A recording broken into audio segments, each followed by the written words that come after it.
আনন্দ degree college একাদশ শ্রেণীর শিক্ষার্থীবৃন্দ, জনানন্দ ডিগ্রি কলেজ কর্তৃক সুযোগ্য অধ্যক্ষ মহোদয়ের তত্ত্বাবধানে এবং পরিচালনায় বিষয়ভিত্তিক অনলাইন ক্লাসে আমি আবু রায়হান মিলন, প্রভাষক, ইতিহাস বিভাগ, কলেজের পক্ষ থেকে তোমাদেরকে জানাই অনেক অনেক শুভেচ্ছা ও স্বাগতম। তোমরা একটি স্টেজ থেকে আরেকটি নতুন স্টেজে এসছো, অর্থাৎ মাধ্যমিক থেকে উচ্চ মাধ্যমিক। প্রতিটি স্টুডেন্টের একটি উচ্ছ্বাস থাকে মাধ্যমিক থেকে কলেজে আসার, কলেজ ক্যাম্পাসে আসার। এটি তোমাদের জন্য একটু দীর্ঘায়িত হচ্ছে, তবে হতাশ হওয়ার কোনো কারণ নেই, কারণ খুব অচিরেই হয়তো আমরা পুনরায় ফিরে আসবো ক্লাসে এবং তোমাদের সঙ্গে আমার পরিচয় হবে ইনশাল্লাহ। সুপ্রিয় শিক্ষার্থীবৃন্দ, আমি তোমাদের ক্লাস নিব বিষয় ইতিহাস দ্বিতীয় পত্র। আমি আবারও বলতেছি, আমি তোমাদের বিষয় ইতিহাস দ্বিতীয় পত্রের একাদশ ও দ্বাদশ শ্রেণীর ক্লাস নিব। এখন দ্বিতীয় পত্রে আমাদের একটা সিলেবাস আছে, সেই সিলেবাসটা একটা ধারাবাহিক সিলেবাস।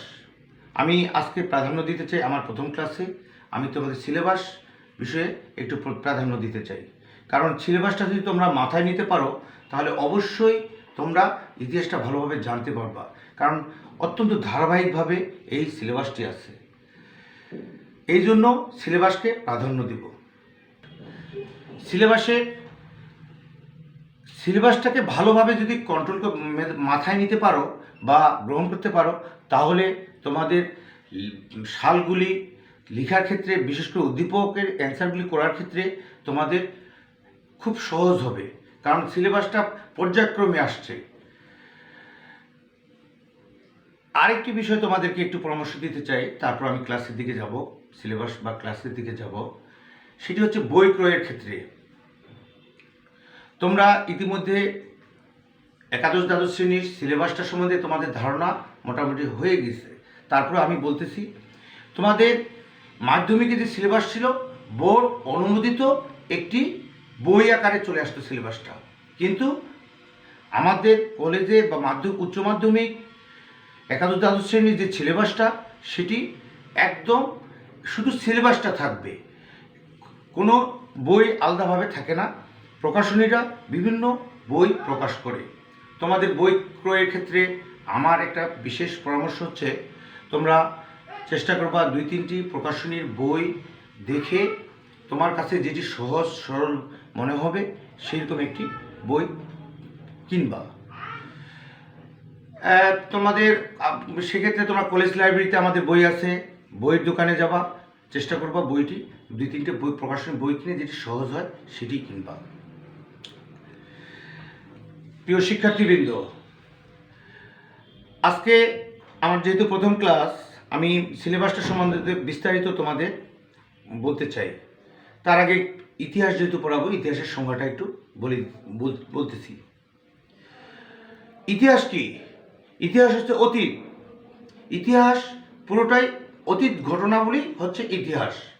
কিন্তু সব অতীত কি ইতিহাস? না, সব অতীত ইতিহাস না।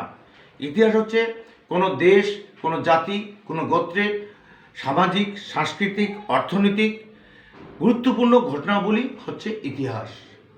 খেয়াল রাখবা, একটি দেশ, একটি জাতি, একটি গোষ্ঠী যদি তার ইতিহাস জানতে না পারে, অতীত জানতে না পারে, সামনের দিকে তার যাওয়াটা খুব কঠিন। এটি হচ্ছে ইতিহাসের মূল বিষয়বস্তু। তোমরা তোমাদেরকে নিয়ে বিবেচনা করবা, তোমরা মাধ্যমিকে কি পরিমাণ পড়াশোনা করছো, ঠিক তার রেজাল্টটা সেরকম আসছে।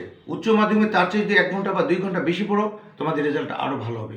এই জন্য অতীত জানা প্রতিটি মানুষের জন্য কর্তব্য এবং দায়িত্ব। এবার আসি সিলেবাস বিষয়ে।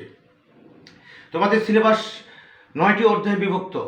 তোমাদের সিলেবাস 9টি অধ্যায়ে বিভক্ত। এটি আমাদের গোটা বিশ্বের যদিও ইতিহাস, আমার যেটি পড়া সেটা হচ্ছে আধুনিক বিশ্বের ইতিহাস। খেয়াল করবো, আধুনিক যুগ তো আমরা এখনও করতেছি, কিন্তু এখানে বলা হচ্ছে আধুনিক বিশ্বের ইতিহাস, অর্থাৎ যখন থেকে আধুনিক যুগ শুরু হয় সূচনাকাল, তখন থেকে বর্তমান পর্যন্ত আমরা এই সিলেবাসটি পড়ব। এটি 9টি অধ্যায়ে বিভক্ত করা হয়েছে। খেয়াল করো একটু, আমি সিলেবাসটা বোর্ডে দেখো, খেয়াল করবা। ইতিহাস দ্বিতীয় পত্র, আধুনিক বিশ্বের ইতিহাস। প্রথম অধ্যায় শিল্প বিপ্লব। শিল্প বিপ্লবটা কি? শিল্প বিপ্লব হচ্ছে এখানে ইন্ডাস্ট্রিয়াল রেভলিউশন। শিল্প একটা ইংলিশ অর্থ আছে কালচারাল। এইখানে শিল্প বলতে ইন্ডাস্ট্রিয়াল শব্দটি ব্যবহার করা হয়েছে, অর্থাৎ কলকারখানা ভিত্তিক যে শিল্প সেটি হচ্ছে শিল্প। আর বিপ্লব রেভলিউশন অনেক প্রকার হতে পারে, কিন্তু এইখানে কলকারখানা ভিত্তিক ব্যাপক সময়ের চাহিদা অনুযায়ী ব্যাপক যে চাহিদা বা ব্যাপক পরিবর্তন, সেই সময়ে অষ্টাদশ শতাব্দীর প্রথম দিকেই শুরু হয় এই পরিবর্তন। একদিকে জনসংখ্যা বৃদ্ধি, সেই সময় ব্রিটেনে, প্রথমে এটি ব্রিটেনে হয়, সেই সময় ব্রিটেনে অষ্টাদশ শতাব্দীর প্রথমেই প্রায় 7% লোক জনসংখ্যা বৃদ্ধি পায়।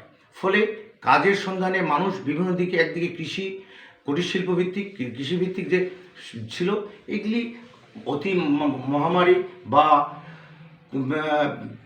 অতি খরা বা বন্যার কারণে নষ্ট হয়ে গেলে অত্যন্ত দুর্দশা কৃষকদের বা কুটির শিল্প ভিত্তিক যারা, তাদের কষ্ট হইত। কিন্তু শিল্প বিপ্লবের ফলে মানুষ কৃষি এবং কুটির শিল্পের পরিবর্তে শিল্প দলে দলে লোক শহরের দিকে আসা শুরু করে এবং কলকারখানায় কাজ করা শুরু করে। একদিকে উৎপাদন যেমন বৃদ্ধি পায়, অন্যদিকে তাদের জীবনমানের পরিবর্তন আসে। ফলে এই উৎপাদিত পণ্য তাদের নিজস্ব চাহিদা মিটিয়ে তারা তাদের যে উপনিবেশগুলি আছে, সেই উপনিবেশগুলিতে তারা বাজারজাত করে। তোমরা নিশ্চয়ই দেখছো প্রথম পত্রে তোমরা ইস্ট ইন্ডিয়া কোম্পানি, ব্রিটিশরা আমাদের সাউথ এশিয়া তথা দক্ষিণ এশিয়া তথা ভারত তারা দখল করে এবং শাসন করে। এগুলি ছিল তাদের উপনিবেশ। অনেকগুলি ইংল্যান্ডের উপনিবেশ ছিল, একটি ভারত, তারপর আফ্রিকা, এরকম আশেপাশে অনেকগুলি তাদের উপনিবেশ ছিল।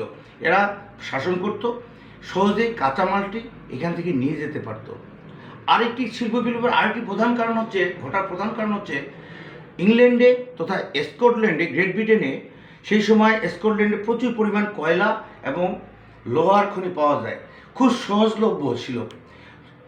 যখনই অষ্টাদশ শতাব্দীর মাঝামাঝি সময়, অর্থাৎ 1769 সালে বাষ্পীয় ইঞ্জিন, স্টিম ইঞ্জিন আবিষ্কার করেন। কে আবিষ্কার করেন? James Watt. অর্থাৎ এটি একটি শক্তি। এই শক্তিটি পাওয়ার সঙ্গে সঙ্গে ব্রিটেনের মানুষজন, সেই সাথে আরও কিছু পাশাপাশি যন্ত্রপাতি সমসাময়িক আবিষ্কার হয়, যেমন পাওয়ার লুম, ফ্লাইং শাটল। এইসব যন্ত্রগুলি আবিষ্কারের সাথে সাথে প্রধান হচ্ছে শক্তি। বাষ্প ইঞ্জিন মানে শক্তি। এই শক্তিটা হাতে পাওয়ার সাথে সাথে তারা পুরোটাই কলকারখানা ভিত্তিক তারা উৎপাদন ব্যবস্থার দিকে চলে যায়। গ্রামের লোকজন দলে দলে শহরে আসে, কলকারখানায় কাজকর্ম করে। এটি হচ্ছে শিল্প বিপ্লব। আমার এই 1700 সালে শুরু হয়। মূলত শিল্প বিপ্লব শুরু হয় 1740 থেকে 1780 সালের মধ্যে, পুরোটাই ঘটে। দ্বিতীয় অধ্যায়ে আসি আমরা এবার। দ্বিতীয় অধ্যায় কি আসছে? ফরাসি বিপ্লব। দেখো আমার ইতিহাসটা অত্যন্ত ধারাবাহিক একটা ইতিহাস। একটার পর একটা ঘটনা ঘটতে থাকে এবং তা সারা বিশ্বে প্রভাব পড়ে। শিল্প বিপ্লব কোথায় ঘটে? ইংল্যান্ডে ঘটে, ব্রিটেনে ঘটে। তার পার্শ্ববর্তী দেশ ফ্রান্স, ফরাসি বিপ্লব, যেটাকে আমরা মহান বিপ্লব বলে অতিবাহিত করি।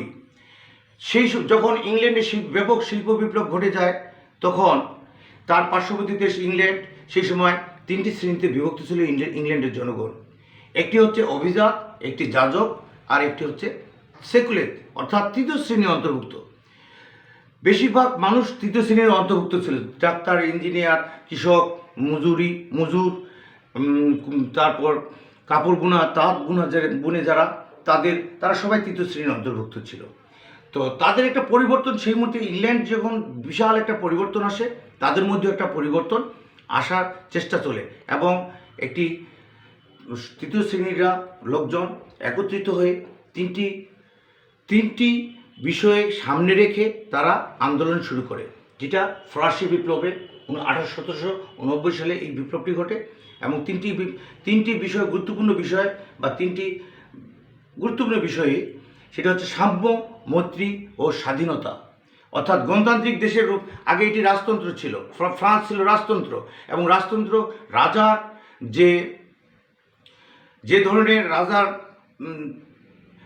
তার শাসন ব্যবস্থা অত্যন্ত নাজুক একটা অবস্থা ছিল, জনগণ বিরক্ত এবং বিব্রত অবস্থায় ছিল। সেইখান থেকে উদ্ধারের জন্য তারা এই আন্দোলন করে এবং এই আন্দোলনে সফল হয়। এবং সেই সাথে ফ্রান্সে সেই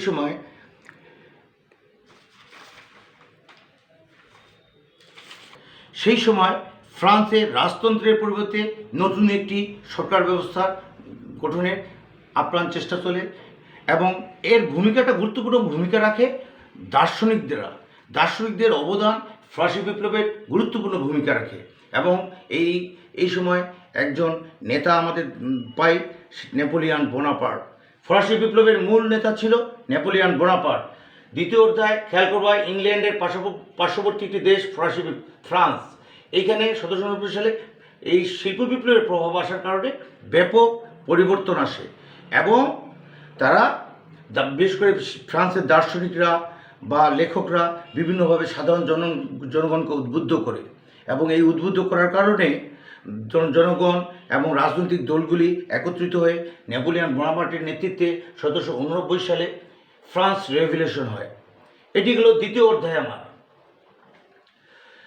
এবার আসি তৃতীয় অধ্যায়। আমি ধারাবাহিক বারবার একটি কথা তোমাদের বোঝানোর চেষ্টা করতেছি, আমি ধারাবাহিকভাবে তোমাদের এই ইতিহাসটা পড়াবো, একদম ধারাবাহিক, একের পর এক ঘটনাটা আসবে। শিল্প বিপ্লব আসলো, শিল্প বিপ্লবের প্রভাব ফরাসি বিপ্লব আসলো, আসার তৃতীয় অধ্যায়ে আসে আমরা। তৃতীয় অধ্যায়ে কী পাবো? প্রথম বিশ্বযুদ্ধ এবং ভার্সাই সন্ধি ও লিগ অফ নেশনস। কী কারণে প্রথম বিশ্বযুদ্ধ লাগে একটু মনোযোগ দাও। বিশেষ করে যখন শিল্প বিপ্লবটি ঘটে যায়, কলকারখানাগুলি স্থাপন হয়, তখন মানুষের নিজস্ব চাহিদা মিটিয়ে মানুষের নতুন আকাঙ্ক্ষা জাগ্রত হয় এবং নতুন নতুন উপনিবেশ স্থাপনের চিন্তা তারা করতে থাকে। আদিকাল থেকে ইংল্যান্ডে, বিশেষ করে আদিকাল থেকে ইংল্যান্ডের জনগণ নতুন নতুন উপনিবেশ স্থাপনের জন্য প্রথম থেকে চেষ্টা করে আসতেছিল। বিশেষ করে শিল্প বিপ্লব ঘটার পর উপনিবেশগুলি তারা দখলে রাখার চেষ্টা করতে থাকে। একদিকে ইংল্যান্ড, একদিকে ফ্রান্সে এই শিল্প বিপ্লবটা ব্যাপকভাবে ঘটে, যার কারণে পাশাপাশি কলকারখানা যে স্থাপনা হয়, এগুলিতে মানুষের নিজস্ব চাহিদা মিটিয়ে তারা অস্ত্রের দিকে চলে যায় এবং নতুন নতুন উপনিবেশ সৃষ্টি হয়, যার ফলশ্রুতিতে প্রথম বিশ্বযুদ্ধ। ছোট্ট একটি বিষয় নিয়ে প্রথম বিশ্বযুদ্ধ ঘটনা। আগে থেকে স্থানীয় যুদ্ধ একটা চলতেছিল, দুটি ভাগে বিভক্ত হয়ে গেছিল সারা বিশ্ব। একটি হচ্ছে সেন্ট্রাল পাসওয়ার্ড, একটি হচ্ছে ত্রিপক্ষীয় চুক্তি, ত্রিপক্ষীয় একটি সন্ধি। অর্থাৎ যখন মানুষের মাঝে নতুন নতুন অস্ত্র আবিষ্কার এবং উপনিবেশ স্থাপনের যে বিষয়, এটি সারা পৃথিবী তখন দুটি ভাগে বিভক্ত হয়ে যায় এবং বিভক্ত হয়ে তারা বিভিন্ন উপনিবেশ স্থাপনের জন্য যখন চেষ্টা চালাতে থাকে। আর বিশেষ করে তৃতীয় অধ্যায়ে আমাদের যেই প্রবলেমটি দেখা দেয়, আমরা এতদিন আগে এগুলি রাজতন্ত্র ছিল, সারা বিশ্বে রাজতন্ত্র ছিল, আধুনিক কোনো বিষয় ছিল না, আধুনিক যুগ ছিল না এবং কোনো মানুষ কায়িক পরিশ্রমের পরিবর্তে মানুষ কায়িক পরিশ্রম এবং হাতে বুনে কাপড় বুনত। কিন্তু যখন যন্ত্রপাতি আবিষ্কার হয়, ফলে তাদের মধ্যে নতুন নতুন চাহিদা দেখা দেয় এবং বিশেষ করে তখন কোনো সংস্থা বিশ্বে কোনো মূল সংস্থা ছিল না, যেমন লিগ অফ নেশনস। এই প্রথম বিশ্বযুদ্ধের পরেই বিশ্ব নেতৃবৃন্দের কাছে মনে হয় একটি সংস্থা তৈরির তাগিদ দেখা দেয়। ফলে বিশ্ব নেতৃবৃন্দ একত্রিত হয়ে একটি সংস্থা তৈরি করে প্রথম বিশ্বযুদ্ধে পরাজিত জার্মানি এবং রাশিয়ার উপর এই একদিকে যেমন তাদের শর্ত আরোপ করে ক্ষতিপূরণ চায় একটি পক্ষ, এবং পাশাপাশি একটি সংস্থা তৈরি হয় লিগ অফ নেশনস। এই সংস্থাটি তৈরি হয়। আর ভার্সাই সন্ধি মূলত যুদ্ধ সমাপ্তির পর, ভার্সাই সন্ধিটি অত্যন্ত দুঃখজনক একটি সন্ধি, যেটি জার্মানির উপর চাপিয়ে দেওয়া হয়েছিল। একদিকে জার্মানি পরাজয়ের কারণে যেমন নাকাল হয়ে পড়েছিল, আবার অন্যদিকে তাদের ক্ষতিপূরণ বাবদ অনেক টাকা দিতে হতো। ফলে এই ভার্সাই সন্ধিটি অত্যন্ত একটা মানে কলঙ্কিত অধ্যায় সন্ধি বলা যাবে, যার পরবর্তী রেশ দ্বিতীয় বিশ্বযুদ্ধে গিয়ে পড়ে। আমরা পরবর্তী চ্যাপ্টারে গিয়ে দ্বিতীয় বিশ্বযুদ্ধ পাবো। পরবর্তী চ্যাপ্টারে আসছে আমাদের দ্বিতীয় বিশ্বযুদ্ধ, যে এই ভাষায় সন্ধিতেই দ্বিতীয় বিশ্বযুদ্ধের রূপ নিহত করে রাখছিল। তো যাই হোক, জাতীয় বিশ্বের নেতৃবৃন্দ একত্রিত হয়ে একটি লিগ অফ নেশনস নামে একটি সংস্থা গঠন করে এবং তার অধীনে সব দেশগুলি অন্তর্ভুক্ত হতে থাকে। এরপরের চ্যাপ্টারে আসি, এটি হলো প্রথম বিশ্বযুদ্ধ এবং তার ভাষায় সন্ধি। প্রথম বিশ্বযুদ্ধের পরাজয়ের পর ভাষায় সন্ধির মাধ্যমে জার্মানি এবং রাশিয়ার উপর এক ধরনের চাপ ক্রিয়েট এবং শর্ত আরোপ করে তার ফলশ্রুতিতে লিগ অফ নেশনস তৈরি হয়। এটি সাল হচ্ছে প্রথম বিশ্বযুদ্ধটা শুরু হয় 1914 থেকে 1918 সাল পর্যন্ত। চতুর্থ অধ্যায় আসে এবার। চতুর্থ অধ্যায় বলশেভিক বিপ্লব।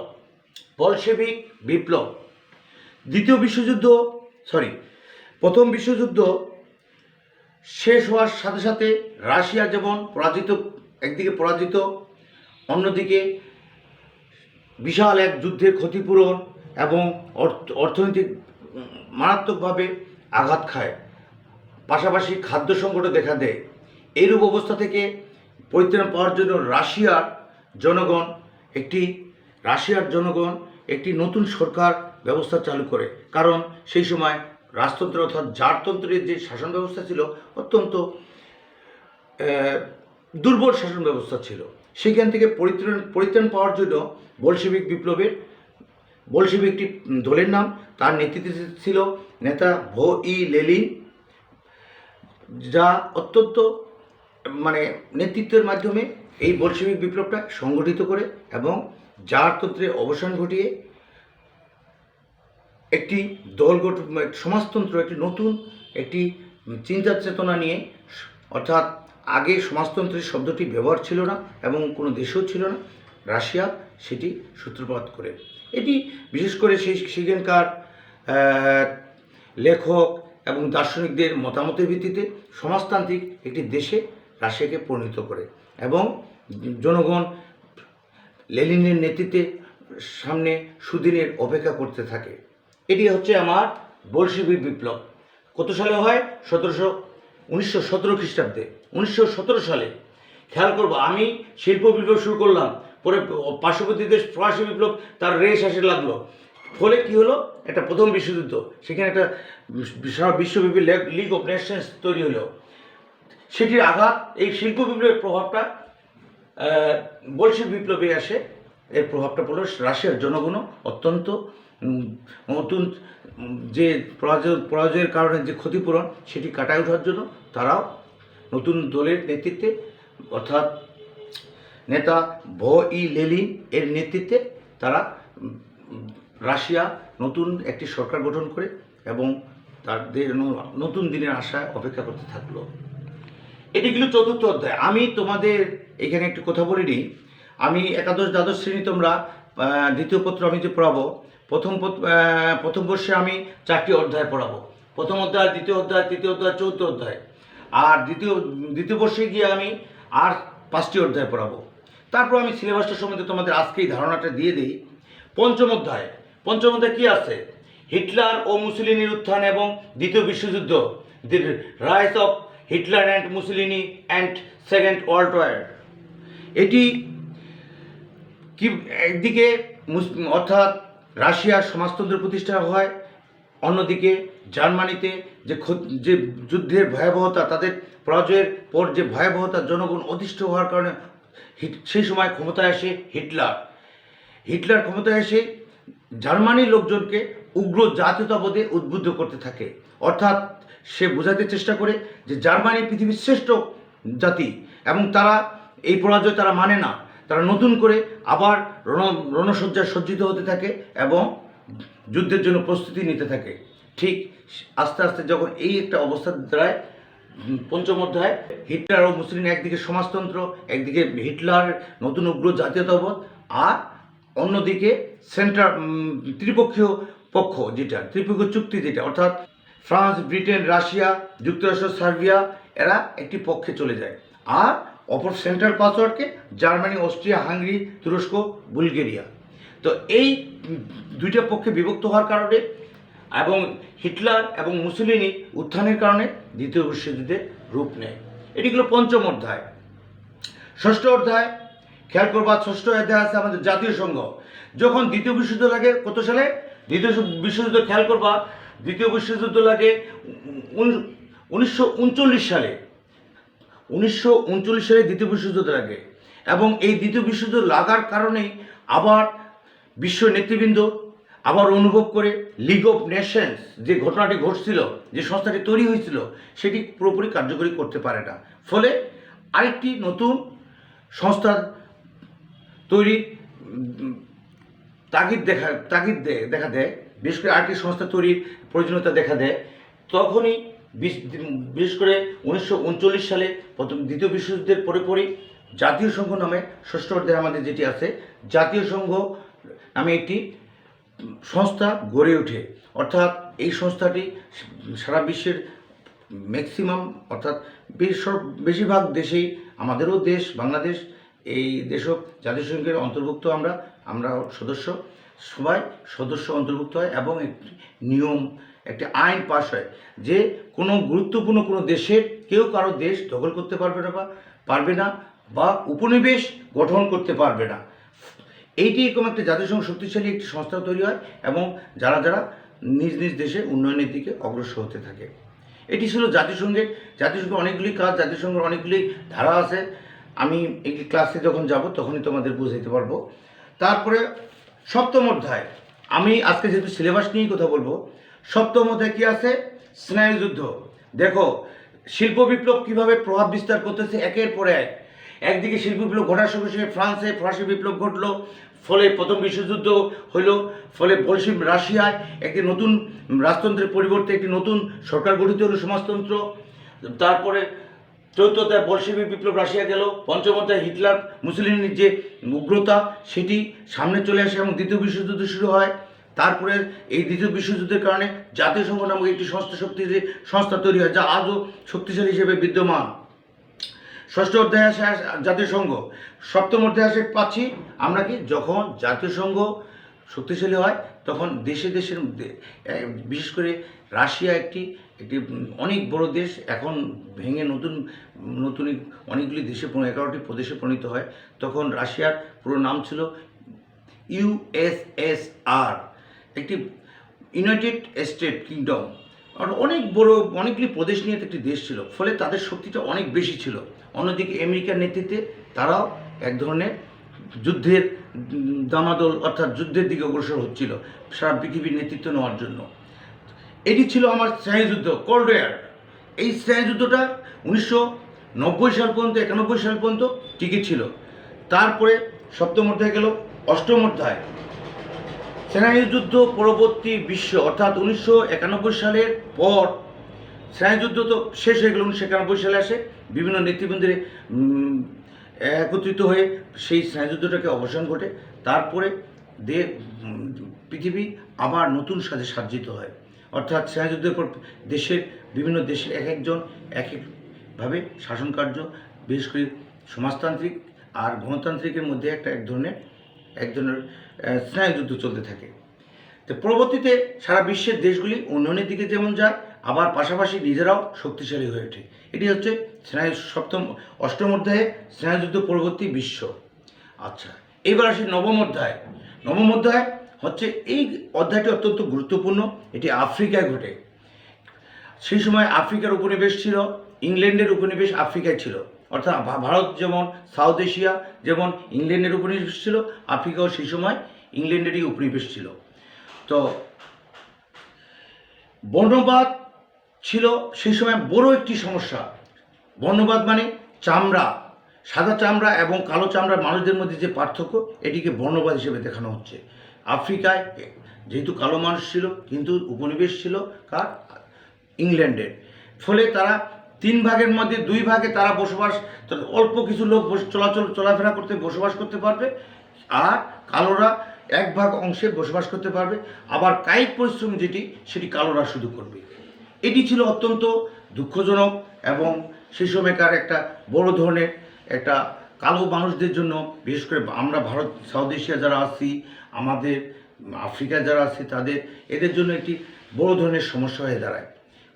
বিশেষ করে আমাদের এইখানে আমরা একজনের নাম পাই নবম অধ্যায়ে, মহাত্মা গান্ধী, যিনি এর প্রথম এই প্রতিবাদ করার একটা প্রথম প্রতিবাদ করেন বর্ণবাদ নিয়ে।